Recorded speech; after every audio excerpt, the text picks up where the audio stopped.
ये पैहम तल्ख कामी सी रही क्या, मोहब्बत जहर खा के आई थी क्या।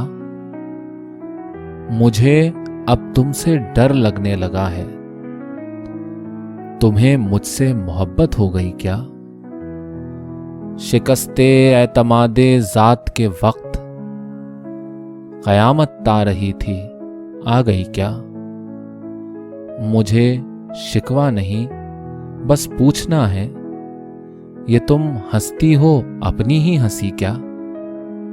हमें शिकवा नहीं एक दूसरे से, मनाना चाहिए इस पर खुशी क्या। मैं अब हर शख्स से उकता चुका हूं, फकत कुछ दोस्त हैं और दोस्त भी क्या।